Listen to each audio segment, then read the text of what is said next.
Let's look at the test module next, which tests the contracts we have written using the emulator trace monad.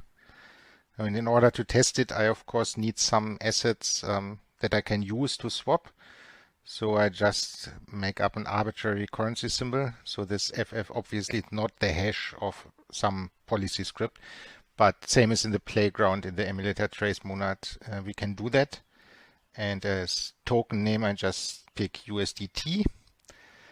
And this time, in order to actually run the trace that I'm writing, I'm not using the run emulator trace IO, but the primed version, which take 3 more arguments to have more fine-grained control about the emulation environment. So the first one would determine how exactly the various log messages are displayed. So by picking def, I just choose the default. So that's the same as in the unprimed version. But the reason I'm using this extended version is because I want to configure the initial distribution, and I can do so this so-called emulator config.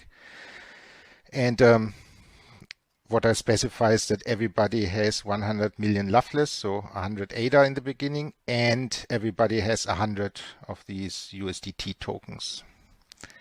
So then I define a helper contract, check Oracle. So the idea is it's just supposed to permanently check the Oracle value and log it. So I use the find Oracle function that we have seen before, the contract. And if it's nothing, I just stop. So this would stop if the Oracle is not there. But if I do find it with value X, I just log the Oracle value. And then afterwards, I wait for one slot and recurse.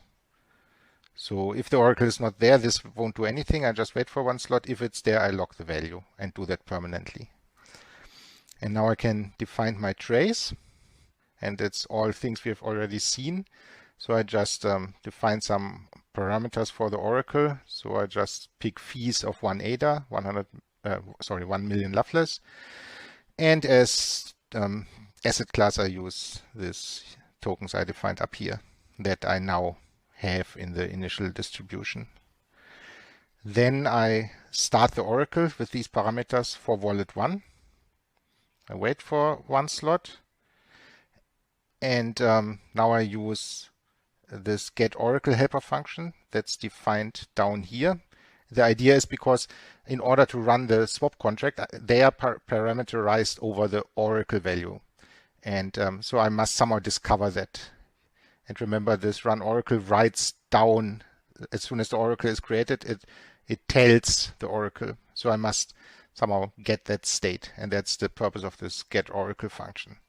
So I use the observable state function that we saw before with the handle. So that takes the observable state of the run Oracle contract, which should contain the Oracle. If it doesn't, the Oracle might not be there yet, might not have started yet, so I just wait one slot and try again. But if it's there, I now have this value, and I just log it for debugging purposes, and I return it. So that means I start the Oracle, I get the value, and now once I have the value, I can use that. So now on wallet 2, I start this check Oracle function that we saw here, whose job it just is to every slot print the Oracle value. Then I initialize the Oracle to $1.5 per ADA, wait for 3 slots, and now I start, I just call the own funds function on the wallets 1, 3, 4, 5 to check the initial balances. And now I start the swap contract on H3, H4, and H5. Right. And now I just try some scenarios. So wallet 3 offers 10 ADA for swap. Wallet 4 offers 20 ADA for swapping. I wait 3 slots. And now wallet 5 uses a swap. So it will pick one of the two. It's not obvious which one, whichever it finds first, and pays US dollar for it, according to the current value of the Oracle, which we set here at this point, it's 1.5. Then I wait another 3 slots. Now wallet 1 updates the Oracle value to 1.7 and H5 tries again. So now it will grab the remaining swap of these two, but now pay a different price, pay $1.7 instead of 1.5. Wait again. Now I set it to 1.8, the Oracle value, to allow wallet 1 to extract all the fees. So by now fees should have been paid twice because the Oracle was used twice here. So H1 should be able to collect 2 ADA fees. Wait another 3 slots, and now I retrieve all remaining swaps, but that shouldn't do anything because I only had those 2 to begin with and they were both used by H5. So this I could have left out. Wait another 3 slots and that's it. And in the REPL we can run it and hopefully we see the desired result. Okay, so let's see. Lots of output. So here the Oracle was started, so this is when the NFT is minted. And we have now the Oracle value, the parameter we can use for everything else. Here this get Oracle is started, which once every slot logs the Oracle value just for our information. So the first one it finds is indeed this 1.5. And now I start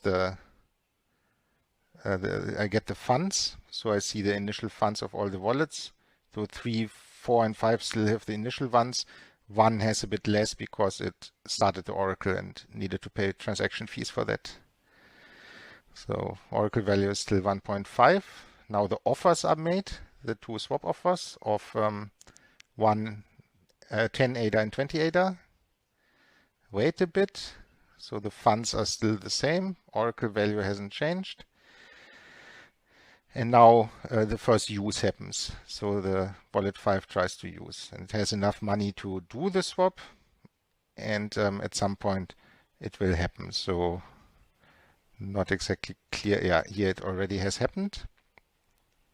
And we wait a bit. Now the Oracle gets updated to 1.7. And here's the second use where H5 tries again to swap. And some fund logging, and basically nothing interesting happened anymore. And if we look at the final balances, we see that wallet 2 still has everything from the beginning because all wallet 2 does is this Oracle checking, which doesn't cost any transaction fees because it's purely an off-chain matter. Wallet 1 paid some transaction fees, but ends up with roughly 2 ADA more than it started with. It started with 100 and now it almost has 102. And that is because it collected the 2 ADA fee for the Oracle use. Wallet 3 and Wallet 4, they both made offers. So Wallet 3 offered 10 ADA, Wallet 4 offered 20 ADA.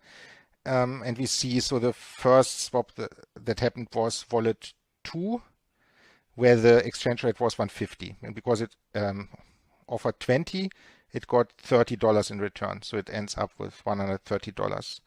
Then Wallet 3 had an exchange rate of 170, but only offered 10 ADA, so it got $17 in return. And Wallet 5 finally had to pay these prices, so the 17 plus 30, so 47, but got the offered ADA in return. So it paid, this is the 47 less, so it started with 100, now $53 left, but for that it got the basically would have gotten 30 ADA, 10 plus 20, but had to pay 1 ADA each Oracle fees. So that's why it's only 28 and it's a bit less than 28 because of the normal transaction fees. So it's exactly what we expect. And we see here, apart from the wallet, so the Oracle is still happily going. So this here is the Oracle NFT. In this log, we don't see the datum value. So we just see that the Oracle is still there.